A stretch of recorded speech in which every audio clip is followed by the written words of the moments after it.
say no. Don't give Papa say no. Don't give Uncle say no. How we love our child. How we love our child. Don't give water not there. Don't give water not there. Don't give water the fire. How we love our child. Don't give Chachi say no. Don't give Granny say no. My beloved our child. Don't give Papa say no. Don't give Granny say no. Don't give Uncle say no. My beloved our child.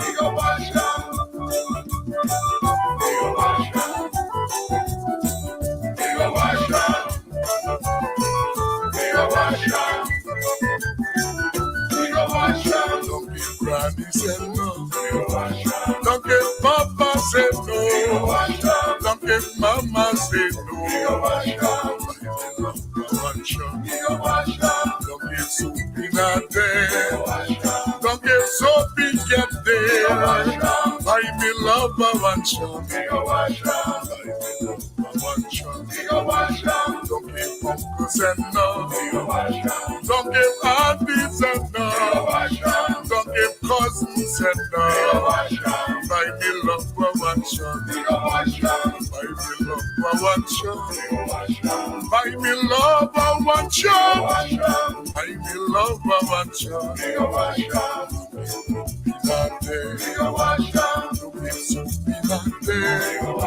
Don't get Soapy not there. My beloved one shot. Don't get Soapy not there. Got the money, got the money, give me 1 shilling. Got the money, got the money, give me 1 shilling. Yes, me $1. Yes, me $2. Yes, me €1. Yes, me one naira. GTRhythm.com. Got the money, yeah. Got the money, yo. Give me 1 shilling. I said to give me 1 shilling. One nice shilling. Yes, it's good for cancer. Any kind of cancer. I say even skin cancer. It's good for glaucoma. Got the money, yeah. Got the money, yo. Give me 1 shilling. I said to give me 1 shilling. I said to give me 1 shilling. I said to give me 1 shilling. Them a call it fire. Them a call it marijuana. High grade them a call for. Make your eye teeth better. Give me the sense. It's better than the rest.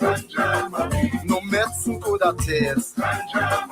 Only Jah could have blessed. Found on Solomon chest. In the east and the west. You should always use it.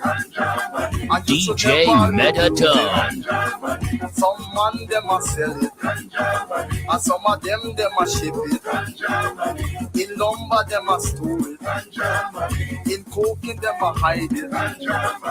In chicken them a stuff it. And down here we don't get it. Trinidad shoulda get it. Barbados shoulda get it. St. Lucia shoulda get it. South Africa forget it. Grenada shoulda get it. In front they shoulda have it.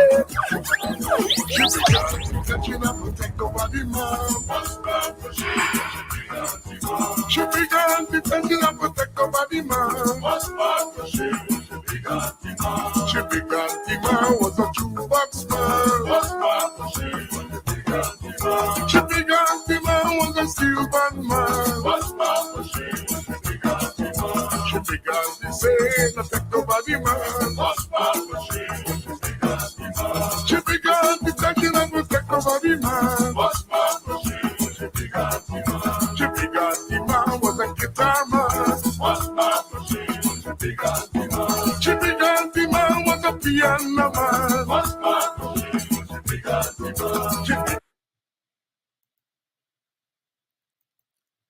And she big auntie man was a guitar man. Old timers, folk song there by our own Yoruba singers. Buy me lover one shot, me go wash 'em. Donkey water na there, donkey soap na there. That's our heritage. Feel like starting today with some music, some real Guyanese roots music. Those of you who know your thing, buy me lover one shot, ganja money, yeah, ganja money, yeah. And of course, your big auntie man was an auntie man. Oh, these old time people and their wisdom, and they play on words and bringing out the color of our society. Good evening and welcome to Politics 101. We are still hearing about the local government nominations and what happened there, and what they're finding and what they're not finding. Of course, quite a bit. And then that young lady that was apparently arrested in the United States of America. I understand this thing happened since April 8th, and only the other day when Stabrook News brought out the story that we knew it happened. Since then, we haven't heard much from the government. I don't know how these things work, And so our guest tonight, Dr. Henry Jeffrey, he was a government man. So he would know that when the American arrest you passing through the country, what that means and so on. We are seeing in this morning's newspaper that she was, this young lady was on a watch list. We wonder, watch list for what? But the government is not saying anything. I raised some questions last night. Where was this lady going? Was she on government business? We don't know. She was going to some political conference in China, we understand. What is the business of the PS going to political conference? And pictures are swirling around on social media of her partying or hanging out, as they say, with people who are in the news, friends of the PPP. She's the PS. She's the PS of is the PS a partisan political position now? Well, some would argue, Dr. Hines, what is the matter with you? Errol Barrow and Forbes Burnham started to do that in a long time ago. There is the public service has been politicized a long time, but I don't know. But this story is of some interest. It's of some interest. And then 2 days ago, we saw the headline in the newspapers that the government is about to introduce a bill into the National Assembly to bring in place a national intelligence unit led by a national intelligence chief who will be appointed by the president and accountable to the president alone. I wondered aloud last night, well, if we have a police intelligence unit, army intelligence unit, and then about a year or two ago, we learned about some regional intelligence unit. Now, a new intelligence unit. So we have 4 spy units, 4 spy chiefs. We understand that this unit is supposed to spy on people overseas. What's going on? What's going on? Democracy. Henry Jeffrey likes to say Guyana is dubbed an electoral democracy, bordering. Are we in the police state? Last night I played Gypsy. Gypsy with that song Unity. In one stanza, Gypsy said that if you want to talk about national unity, don't do the things that you criticize your predecessor for doing. These things that we are seeing the PPP carrying on with, these are things they charge Burnham with. From electoral rigging to the police state, these are things that they lambasted Burnham about. And now they're doing it. And I tell you, as someone who cut his teeth on fighting Burnhamism, I have to say, Burnham is a Sunday school boy to these chaps and the extent and extremities they want to take our country. Good evening and welcome to Politics 101. You're joining us from Guyana. Welcome. You're joining us from outside of Guyana. You'll be spied upon if the PPP gets its way in the wider Caribbean, in the United States of America, Canada. Welcome to Politics 101. It's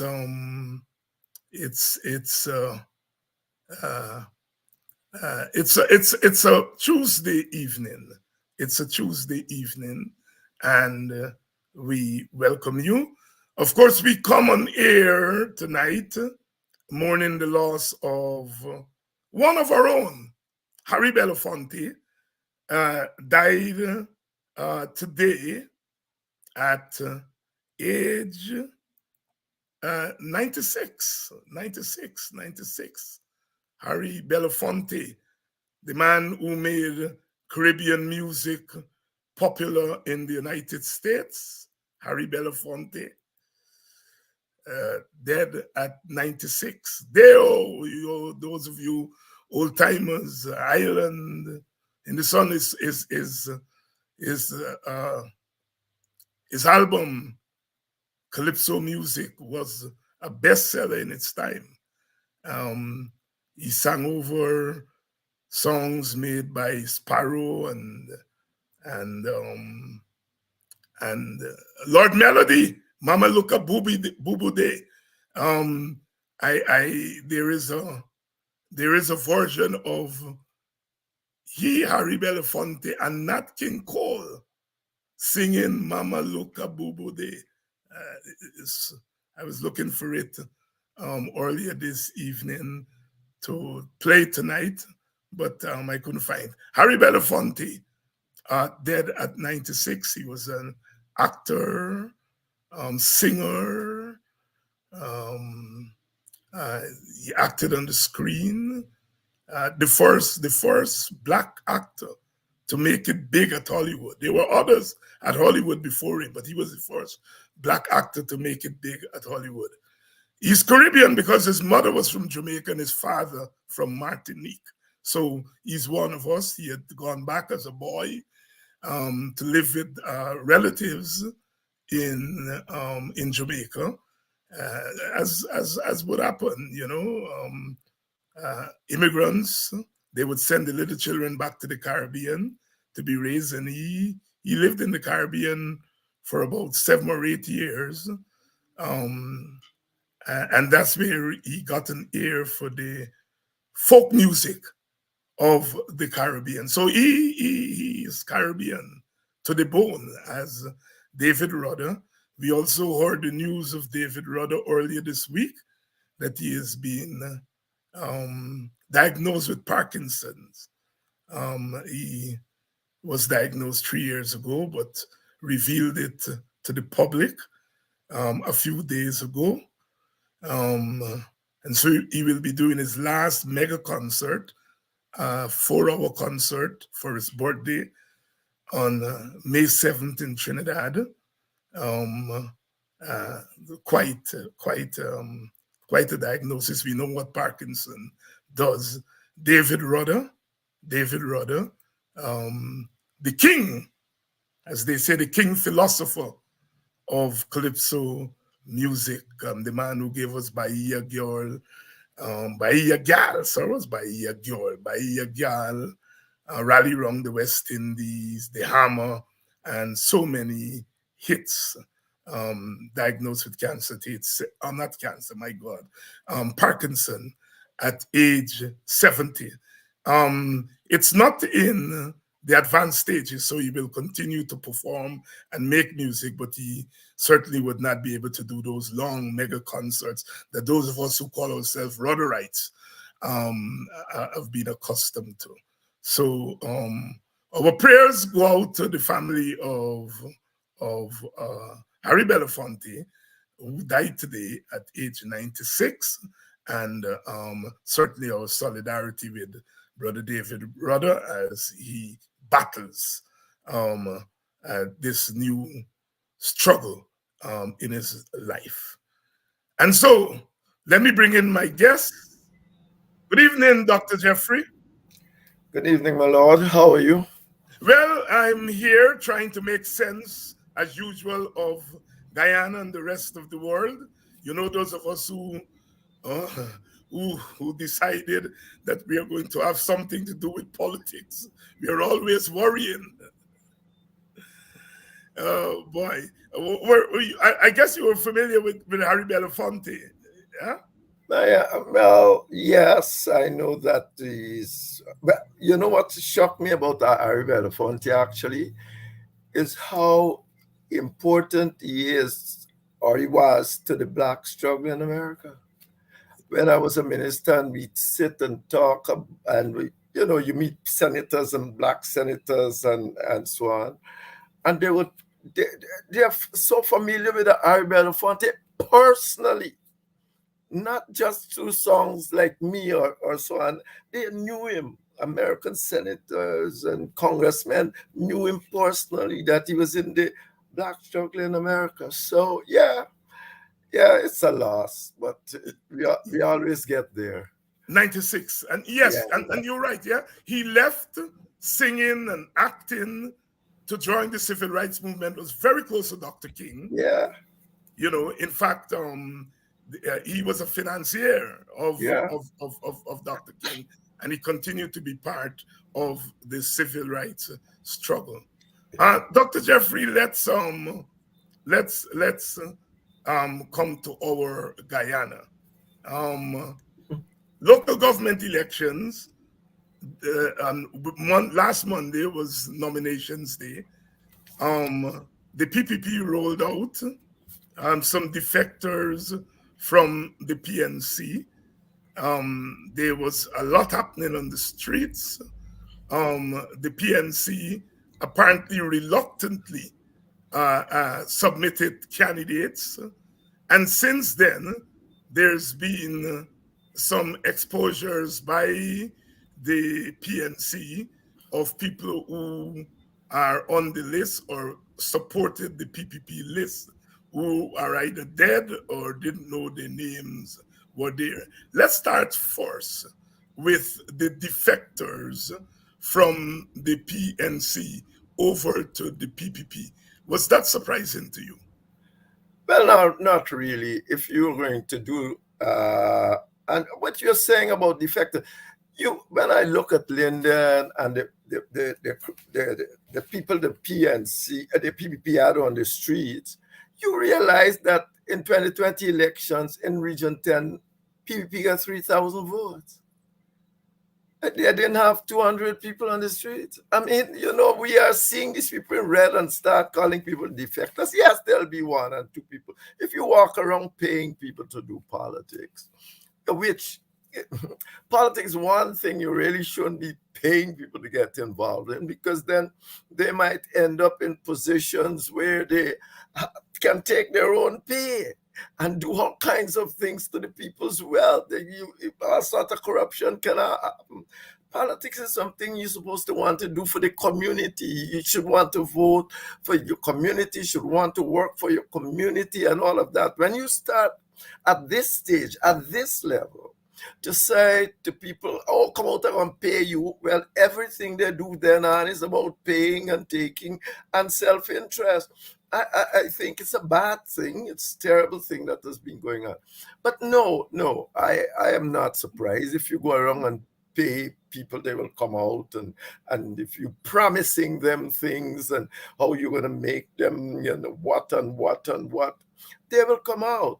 And the PPP, as I said, in Region 10, the PPP had 3,000 votes. I don't see they had 300 on the streets of Linden. So, no, I wasn't surprised. But we have to wait and see what happens after the election. I'm not surprised at much of what is taking place. I mean, this notion that people whose name are not on the list of who are dead found themselves. I mean, and no doubt they'll find themselves voting too, believe you me. It is only that they're caught now at this stage. And the same thing happened in the national election. That's why the PPP start taking it serious, and so they set up a hotline and all kinds of things like that. It's the same thing. Too many people are involved in this electoral manipulation business for anybody to take government seriously. Remember, I think the group that the American brought, and they did a survey. Only 22% of Guyanese actually believe that the government represents the people, the electorate in any sensible way. So these things, no, they don't surprise me.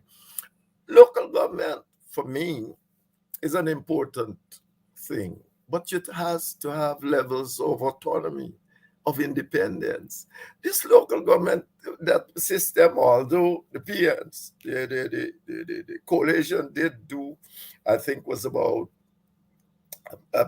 4 bills of reforms, they left it in the same majoritarian mode. I mean, they left it there. What they think, they want to leave government? Once you leave it there, the same thing that their reform should have dealt with, they did not. And you can now have the PPP coming and taking over functions in the city, doing what they want in any local government authority. I really, at the time, I said it. I said, for instance, you're setting up a local government commission, but all you're doing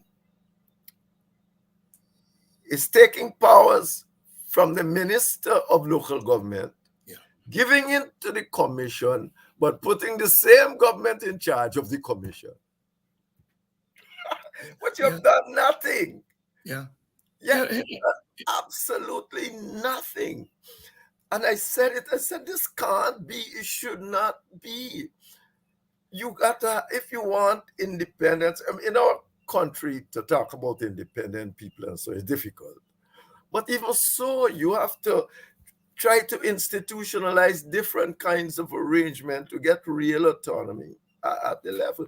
Local government, we taught some of this, and cradle of the people, you can look after of democracy, people learn democracy and all of that we can look after. It best expresses ethnic interest insofar as groups live together and they can really take care of themselves and feel they're part of the process, when the national government might be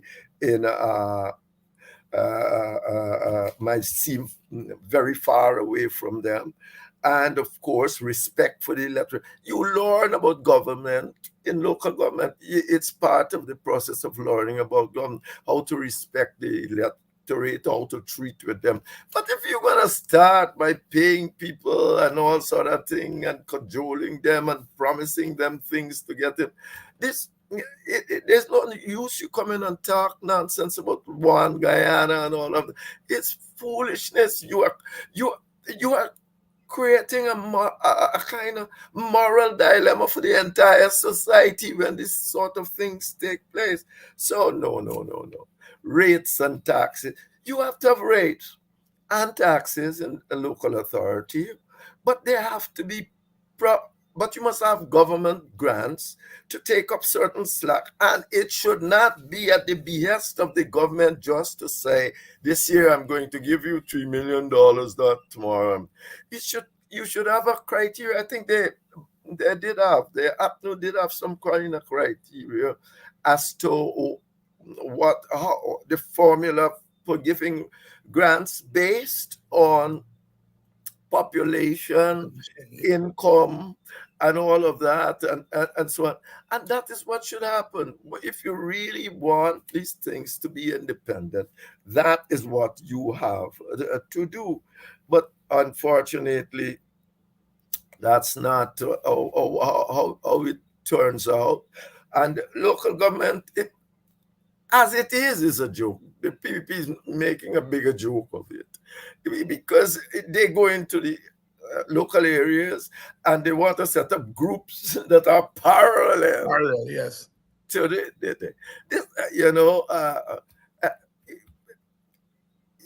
and then they are trying, not only they are trying to set up Cherry Jagan, under Cherry Jagan that started. They used to have this community association. CDCs. Yes. But under Cherry Jagan, they never try to take over the function of the local authorities. Now it's moved a step further. You are giving them things to do, and in the villages that are really village functions. And so I am not. Nothing surprised me so far in this election. Nothing.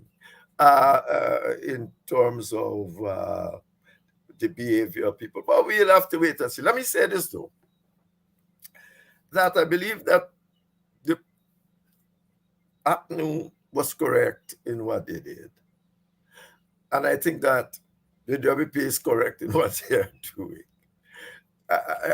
You understand? I think that the APNU should not have allowed, because the PPP is a dictatorship, essentially. This administration is essential. It's an electoral, not Jeffrey said it, perhaps one of the best arrangements, people that arrange international descriptions and so on of political parties and so on, said it, that they are an electoral democracy. That means minus, I said it's on here, minus, that means that it's basically barely electoral democracy. There's no virtue in this sort of democracy that they have projected, none whatsoever. And you are seeing it every day. They do as they please. You just mentioned this institution, this spy institution, but we'll get to that. So you really don't want to the PPP, if you can help it, PPP get to your areas and try to manipulate people and do all sort of the things they do well. And how you want to go? You starve the city of resources. You have been interfering in it for the longest while. I think the IDB had to pick up their loan and go, because since when? Since in the 90s, they said that the city needs institutional reform as the first step to move on. PPP don't want institutional reform. The PPP wanted the money to build infrastructure because they don't want the city to work. The institutions have to be reformed. It was a central part of the urban rehabilitation program. I chaired the end of that program. I sent the results and show it to Philomena Sahai. I said, that is what needs to be done. You got to have institutional reform. Didn't do it. So the institutions aren't reformed. The whole thing went to pot. And the PPP not giving them sufficient resources, starving them the resources, and then saying, give us a break to run Georgetown. Well, if you got a pot of money, you not give it the other one body. And you want a chance for run Georgetown. I mean, all you're going to do, come here and put money, but that is not the essence of local government, is that the people must determine who must run them, and they must be properly funded by the central government. This capital is a major thing in in any country, and the central government should properly fund it. But we know what's there going on. It's political dominance, it's ethnic dominance. The PVP wants to control everything. Every soul knows that, and there's not a question anymore. The same organization, this spy group that they have set up, is the same thing. And I will speak to that later. Later on. But I want you to pursue what you introduced. That is that the PNC is right, and you explain why, and that the WPA is also right. Explain that dialectic there. Yeah. Because, all right, from my standpoint, you got to be someone out there speaking to the deficiencies of the system, pointing to another way forward. For instance, the PPP will go anywhere and do their confusion. The PNC says, oh, we are only going, although the list ain't good. The list is not good. GCOM is not any good. And they don't want biometrics. It's like walking to a game to lose. And they know it too, because that's what they're essentially they're going to deal with, to try to prevent the PPP to get told. But somebody has to go out there to say that these things are wrong things. And to put forward an alternative. I heard of one side, well, I was at your meeting at the thing there, was the boys tell me that you're gone. So I came, you weren't there, but once. Pleasance. Right. And so I went up there, and he made the point that all of this can go away tomorrow if we just decide we're going to share governance between us, all of this. Let's put people at the table to represent their own interests. The PVP can't win any significant amount of, and vice versa, of votes to not make them still an ethnic party. 90% of the votes come from Indians. 90% of PBNC votes come from Africa. You can have a couple of Africans come. You can even have 10%, but that wouldn't represent anything. So your party is out there saying just that. And it is important that somebody point to these defects. Or else, if you weren't out there now, and people now identify you with the Apnu and so on and black people. At one time, they identified you with the Indian people, you remember? But so they identified you with Indian people. No, but and that's why you have survived. You've always, WP has always taken up the higher moral high ground. Sometimes I think you're wrong. That's not the point.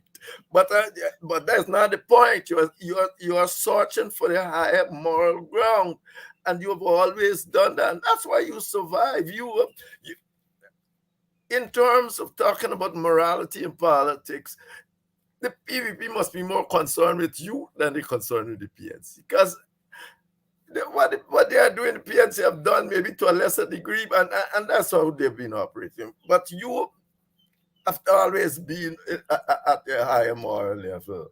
And so they're more concerned. And maybe that's another reason I never thought of talking things through. That's why it is best that you be out there talking about these important moral issues that we are facing. You're going to election with a broken system, a system broken from the top.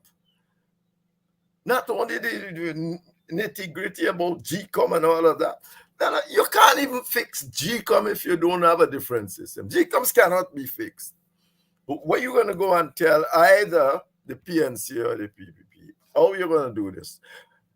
How are you going to do it? How are you going to put people in there? You're going to tell them, find independent people. Who are going to believe you? They're going to believe you. In America, Georgia state and these same states that people the Republican Party chair stood up and said Trump lost, and he was the chair of the GCOM thing. He said Trump lost because he got Democrats right there with him too. Yeah. You know, so it's not that you gotta find no independent person. That is, people say that because they look to the homogeneous model of society, homogeneous societies, that you can say, well, anybody, man, you must find some people. People are chasing their views all the time, and you're going to find people. But Guyana is not an homogeneous society. Guyana is a society that divides into ethnic. We do not have a united public opinion. That's where you got to start any analysis in Guyana. Any. Guyana does not have a united public opinion. If the PPP come and say, do this, the PNC said, don't do it, divide. How many people you think a third of the people can leave the PPP and come and say, do something that the PPP say no? PNC and vice versa? No. You don't have a united public opinion. You can't have representative government in any sensible way. Oh, gee, man. John Stuart Mill knew that since 1861. And that is the major problem. And so since you don't have that, and you're not putting proper things in place so that people can be making representation for their own interests, you are where we are. So I'm not surprised. So that's from that standpoint, I mean, you did the right thing. Yeah. From that No, I'm glad you raised that point because, of course, the PPP is trying to pit the two positions against each other, the two parties against each other. They're now talking about the tail wagging the dog. Actually, Stabrook News had a cartoon yesterday with that. So I think your articulation of the point in this way helps our people on the opposition side to really reconcile the two positions and not to see them as opposite to each other. One last question before you go on local government. Do you think that removing the political parties from participating in local government elections would make the system less partisan? That's ridiculous. You can't remove, that's what I'm telling you. You would do so on some constitution, but what you're going to do? Ban political parties that you're going to do? Because when they're in the areas, what do you think they'll do? I mean, let's get real. Let's do real thing. You can't remove political parties from local government. These are things people say without thinking them through. The political parties cannot be banned. They will be on the ground in one form or another, affecting the outcome of the elections. They got more resources than any single individual and more reach than any individual. They will not just allow a local authority to just run like that. And I mean, come on. That's certainly not the way. The way is to get rid of the winner-take-all system. Local government, in a sense, offers some of that because, as I said, one of the advantages of local government is that people in communities, a basic Afro community, a basic Indian community, and so on, can run their own show and so on, and properly resourced and so on, and they can see that as a little different from central government. But you can't get rid of political, but get rid of them now, they will come back in another way. The experiment in your village BV there with the May, I don't want to get the number wrong. The name of the organization, the May 6th, May 6th, right? That's one. Would you say that organization made a difference in terms of independent representation? That organization can't make any difference. That organization, I wrote a long piece on that, as a matter of fact. Not in the terms of the national situation. In BV and around there where they are fighting, they beat the PNC. I made that point. They put more votes than the PNC in that area. But when it wasn't, and remember, PNC government was in place. Yeah. So there was not a clash of that kind of dimension. And so no. Yes, they did. And the PNC had to withdraw and come back. But you see, and then again, the PNC withdraw and say, all right, y'all go and because they don't must want to split votes and all the same kind of a thing. But to say that you can get some May 8th group going to come in any village and be different, you believe if the May 8th group went in BB and said, we're different from the PNC, and the PPP was there as a serious threat, they get in any vote? Yeah. You got to do the analysis. They weren't a threat to anyone. I said that. I wrote the article. I said it. I said it demonstrates something good, though. It demonstrates if the politics weren't so polarized, what would happen. And furthermore, if you had an homogeneous society, what would happen? The PNC would fight like dog between them, and that's what's happening in BV. But once you got the enemy out there, once you view that enemy out there, you police. So no, I don't think you can. Dr. Henry Jeffrey here on Politics 101 on a Tuesday evening. Henry, let's turn our attention to this proposed new law that would bring in place a national intelligence unit that is going to be headed by a national intelligence director who would be appointed by the president, and he or she in turn would be answerable only to the president. Where are we going with this? I call that the Ogunzai response. Ogunzai says Black people in the force the force is largely African, and they shouldn't shoot the brothers. The Constitution says that the security forces in Guyana has an allegiance, first allegiance is to the Constitution and the nation. Therefore, the people can't go and tell the security force to do anything as it stands. As it stands, they can't go and tell it. They can say, and I said 2 weeks ago that I saw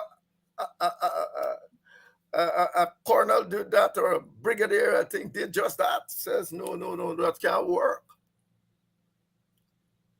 So the PPP can't tell them to go and shoot anybody, and effectively they must, and they have a right to determine whether or not the Constitution, when people are quarreling, is being followed. And they have a right to go and ask their lawyers, I suppose they got lawyers, look what's being said out there. Is this Constitution being followed in any sense? If not being followed, what is the result? They got to do that. Now the people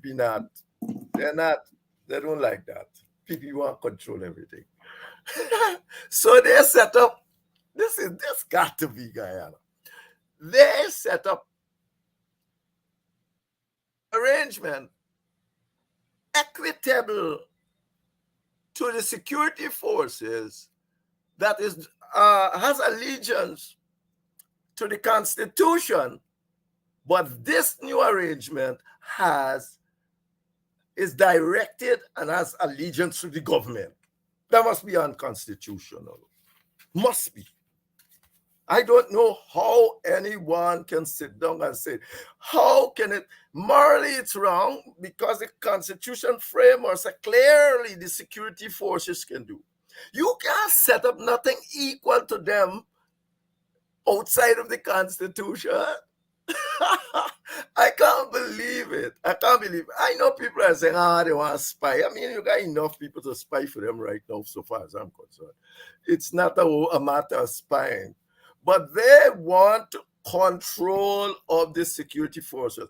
And they are going to put somebody, now, their man who owes allegiance to the president will sit in a meeting now as equals, and since he's intelligence, he's gonna have to coordinate and know all of their business and take it to the president and tell the president anything that he wants to know about the security forces and all of that. But that was the very, very thing that the framers tried to prevent. And the PPP wanted it like that, or else it wouldn't have been in their constitution. They wanted it like that, largely because Desmond White was out there saying kit and kin. Remember at the time? Yes. And they wanted, because they're saying, no, this thing shouldn't have allegiance to government or opposition. It should be straightforward and so on. The nation and the constitution. And now they're trying to say, security forces that don't have allegiance, made its first allegiance to the constitution, but must report to the president. I cannot believe that this got to be Guyana. If it's not, somebody said to me, yeah, we take that point, but remember, it's not covered by supermajority in the Constitution. I said, but it's covered by the process. The process itself, how the Constitution is made. It's a process. It's a consensus that you change. And when you go to change the Constitution, you can't but such a fundamental thing. And I'm surprised that people are just sitting down and taking it. What will happen if we continue along this road is that people are going to the streets because there is no other way out. If the Constitution says that the security forces, to make them apolitical, as the brigadier head of the army, and they were saying they are apolitical and all that. No, you put a political. The person who running this thing is no apolitical. He's chosen by the president. I mean, so what now? Anyway, I don't want to go down this road because I got a feeling that the army and them must be already checked this out. They're going to go and check this out. They're not going to be in a diminished position. They're not going to leave the legacy for the... They get more trouble, I think. They're going to leave a legacy that diminishes the army. Because that is what it would do. You can't get mad outside the army, come in and say, I am the boss. We are equal. Is the Constitution going to give you equality?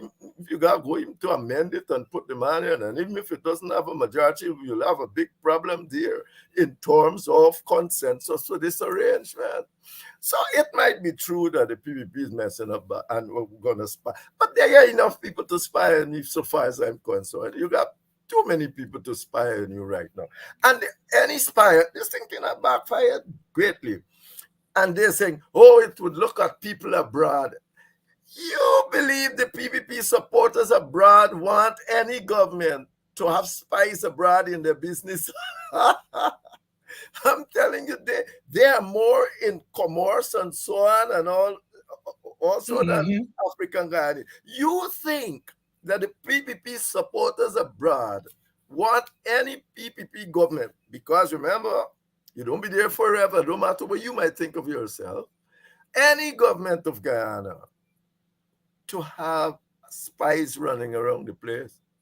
And the minute you send one of them abroad, the spy group in the country gonna turn him. Like in America, yes. And they turn him. They're gonna spy for them. No. Wait, no. PPP can't be that nonsensical. No, so this is not about spying.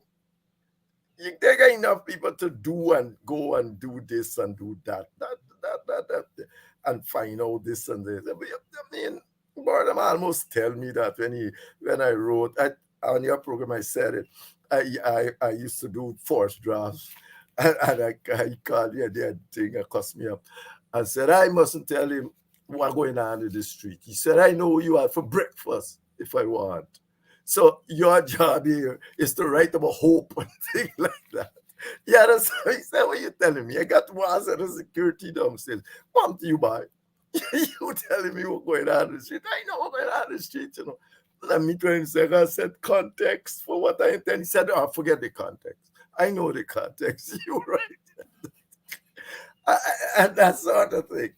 So so this it's that. I call it the Ogunzai response. Because effectively that is what it is. For me, this is not about spying on nobody and running around to do that. Now, they got enough people to do that. Why the PPP's preoccupation with control of the armed forces? It is situated in history, right? And how the PPP sees itself governing in a place like Georgetown, in a region like Region 4. Expand on that a little bit. Well, PPP knows full well that this is an ethnic country. They know full well that when Ogunzai made that statement, he ain't talking over their head. When Desmond are talking about Kitanki, they're not talking over their head, but people's ethnic group going to think twice before they shoot them or do things to them. They know that. Same goes for Indians. They know that. They're not stupid. So effectively, they want control. They want to hear what's going on at every level. Because they might not know what's going on. So they want, if you call a meeting, you got to call it this man. Remember, he's equal. How he becomes equal, only God knows. The commissioner and the chief of staff. Yes, the Constitution is giving no equality. So, but there's, once again, they're going to go to court or there's something like this going to happen. I would like to see it, because if you can do it legal, because as they say, there's no super majority and all of that nonsense, I'd say that the very way the Constitution was made suggests that that was not the intention of the framers. The framers' intent was that these people should be, independent. Because nobody can, when you're top of the army, you can't really be apolitical about it. But when they use the term apolitical, what they mean. We know what they mean. Yes, we know what they mean. They mean that they are not for one party or another. Right. Yeah, but so therefore, but that was the idea of the Constitution. That is what they intended. Now you just get up a morning with some harebrained scheme and say you're going to set up another institution equal to them. Quite interesting here by Dr. Jeffrey. This new thing is much more than spying. It's Dr. Jeffrey saying you're setting up a parallel institution to, in a sense, offset the constitutional bodies. That's right. And it must be responding to something in the society. And Dr. Jeffrey says it's the Ogunzai factor. The Ogunzai factor. And sometimes when you're close or when you're in the presence of these things, it's not easy to understand all the currents. And that is why we have political scientists and other political analysts to sometimes walk us through these things.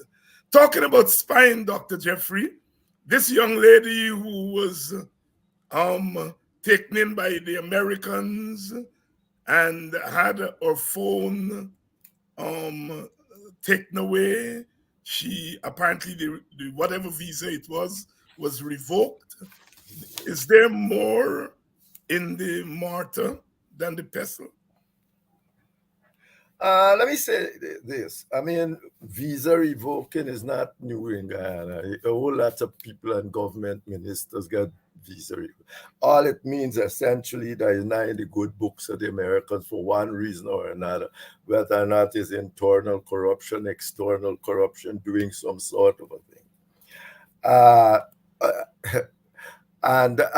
So that's, for me, that's not an unusual thing. But to take away your phone, it sends a different kind of message. It's saying to all those who listen, who wish to listen, that this essentially, this is not just about visa taken away. We've been doing that for a couple of decades, taking away visa. But I got your phone now. My own feeling is that Americans know everything on their phone already. That's why they take it away to send a message. These are now people must be know, they can read your Coke bottle when you're drinking Coke. So, they must be the one to put their finger on you, God bless you. Now the point is they know very much what's on that phone. And they took it away as she was going to Canada and to China. And therefore, maybe they're sending a message to both Guyanese and China, because they might be saying this thing has something to do with all of that. But you see, all we can do is speculate. And really and truly, David, I am not, I don't like getting involved in this level of speculation, because you're hearing a whole lot of things on the streets, of people involved in who are married to whom and who this and who got guns and it's not. If you're speculating, and if you start speculating, you can start saying anything. You can start making up stories and go down the road. And, I think that what people must come to understand too, well, I think Guyanese have now come to understand that since, particularly since the president and the vice president took marching orders to go to the United States, that effectively 1648 or what could there was value, right. Thing. All it talks about sovereignty and all of that. You're a baby country. You're a small country. You are a small country with big brothers aside.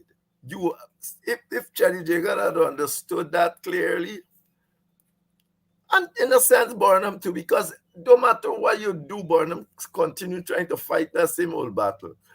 And he end up at the same place for almost the same reason, similarly down the road.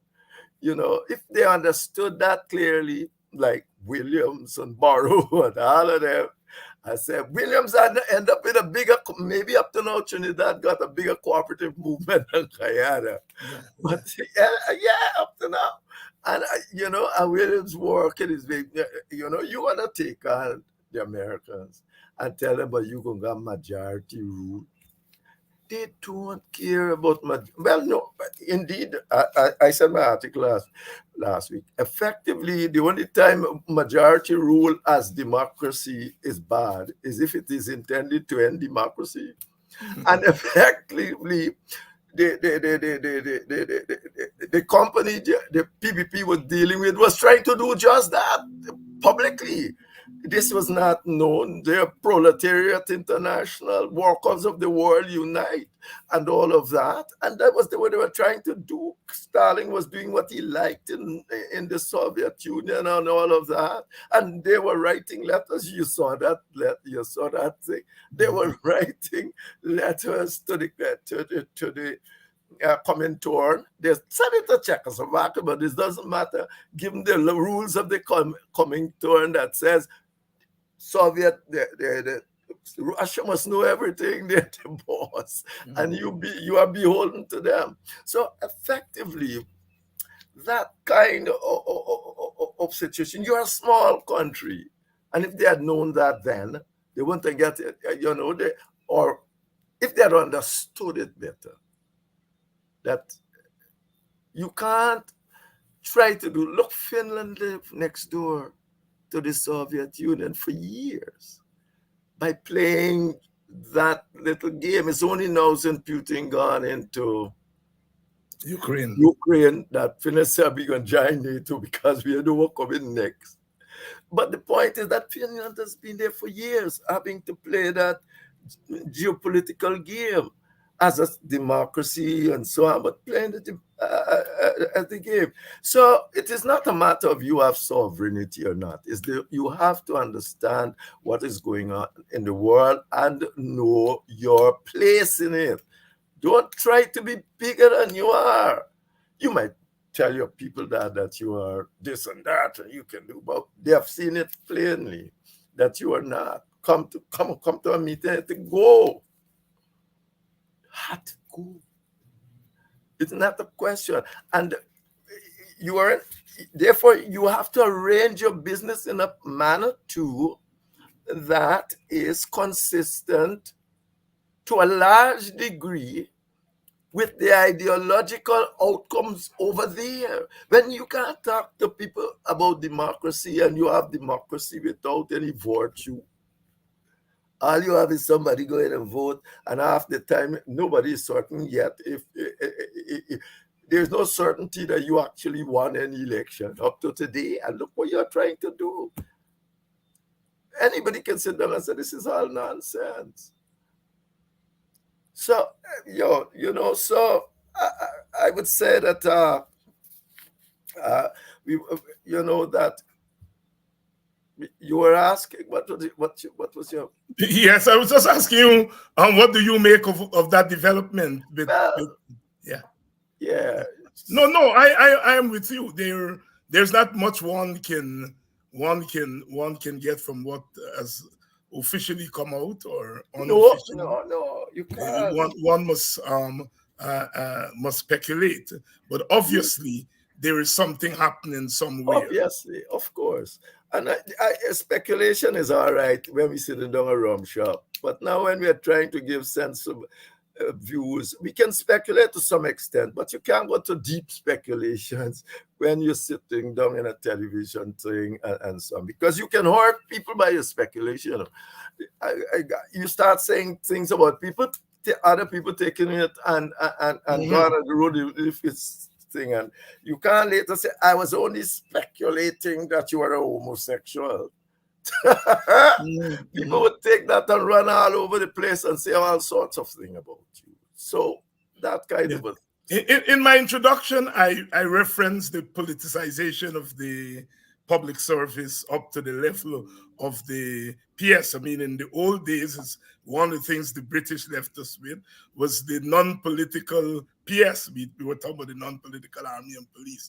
And that Errol Barrow and Forbes Burnham, way back in the 1970s, I would think, and others, began that transition from the neutral PS and public servants to the now partisan public servants. Care to comment on that?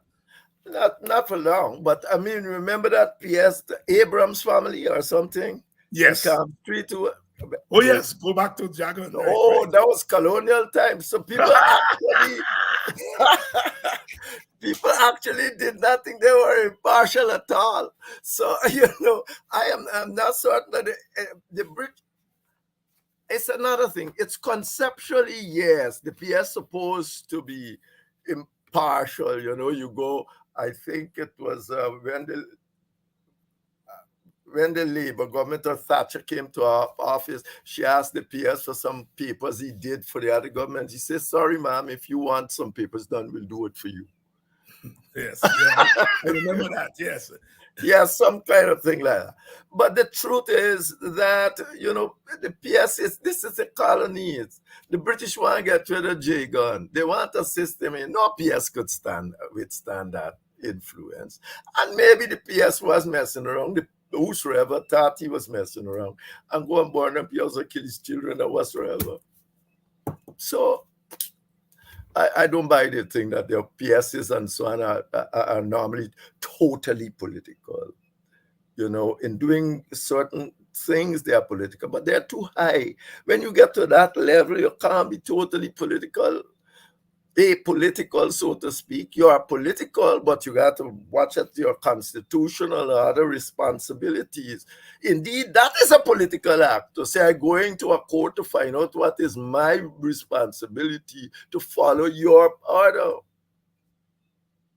or something like that. So effectively, yeah, you're always political. The minute you get top of a company, if you go run any institution, you get political at the top. You gotta make decisions that are more than technical decisions about running the industry.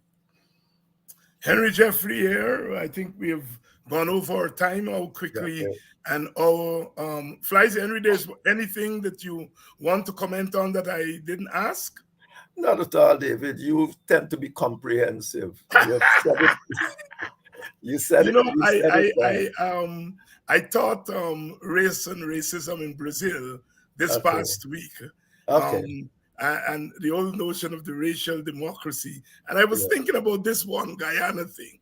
And then I said, David, stop it. These people aren't that into the theory that they would go and study Brazil and try to pattern their thing after Brazil. Any comments? Well, it depends on whether you are for them to pattern after, because what is this one guy? The one guy, if they knew what going on, it's nonsense. You see, remember we just spoke to the important issue that there is not a comprehensive public opinion. Yeah. So you get one guy. Right. You gotta make that the first thing you gotta get one guy. You gotta try and build that up. But you don't build that up by trying to beat down the other group. You gotta build that down up by letting the other group participate and trying to see that working together is reasonable and we are all going forward together. You can't go and bribe the people, beat them, and don't put on a red shirt on them, run them down the road and think they're going to make anything, and vice versa for things the PNC does. But what I'm saying, you have to let people start working together and start linking together and start seeing that there is fairness across the board, and you're going to have one Guyana. Other than it's a joke in a context where you are doing everything but one Guyana. Henry Jeffrey, one Guyana is a joke. Henry, my brother, thank you for coming on, and I'll see you in 2 weeks. And as usual, in our Guyana, 2 weeks, there are about 3 or 4 controversies that will erupt during that period. All right, thank you very much. Same here. And to you, the audience, as always, you are loyal in the sense that you come and you're part of this conversation. And, you know, as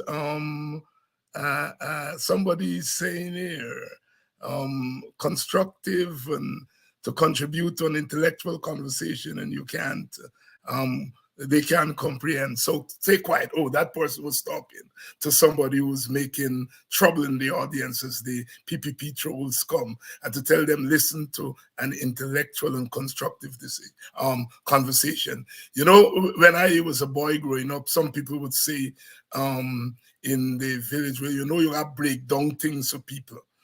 And the first time I tried to break down something for my auntie, she ups me. And she said, I'm not sending you to school to come and use big words for me. I'm sending you to school so that you can learn sense so nobody will take advantage on you.